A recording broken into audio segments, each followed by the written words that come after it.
Hello guys, flex ko lang po yung aming Sizzling Street Restaurant dito sa Litex. Ayan, ganito po kami mag-prepare tuwing alas 5 po ng hapon. Nagpi-prepare na po kami katulad na lamang ng table, mga ulam, mga upuan, mga payong ilaw, ganyan. Ganyan po ang aming piniprepare. Siyempre hindi nga po mawawala yung ating soft drinks dyan. Grabe, sobrang dami nga naman kasi nga libre lang naman po talaga yan guys. Para po yan sa mga nag-order ng 60 pesos na may libre na po talagang soft drinks, only rice na. Ayan, yan po nga po ang ating bulalo, pares. Ito naman po yung mga lagayan natin ng ulam na siguro mga 40 na mino.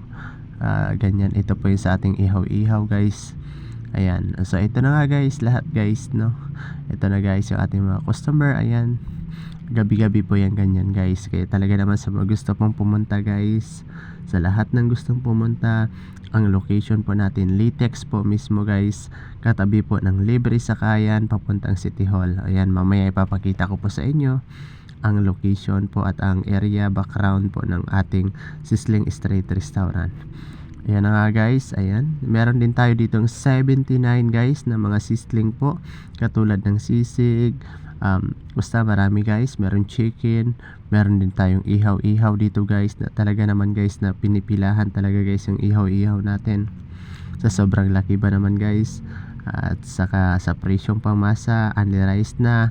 Ayan, isang dangkat kalahati na liampo, chicken inasal na malaki pa sa mga inasal. Ayan, papakita ko po sa inyo guys.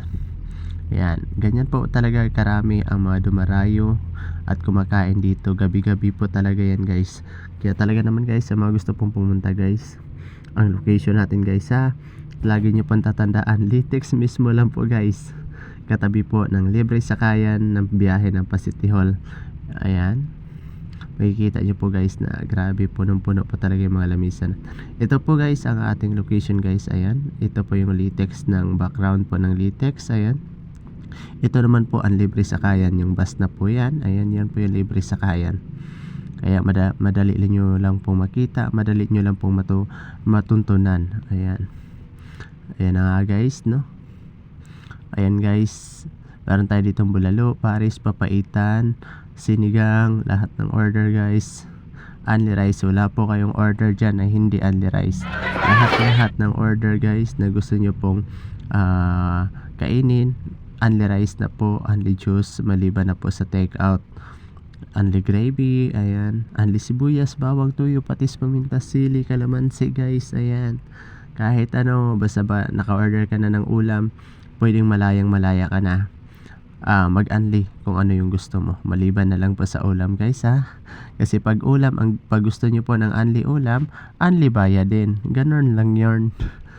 Ayan guys, no, makikita nyo naman guys kung gaano karami yung mga kumakain. Siyempre, sabi nga nila, pag binalik-balikan, masarap. Hindi naman sa masarap, patok sa pangmasa.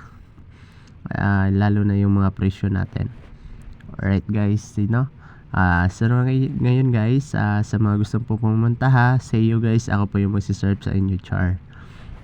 Yun lang guys, maraming salamat.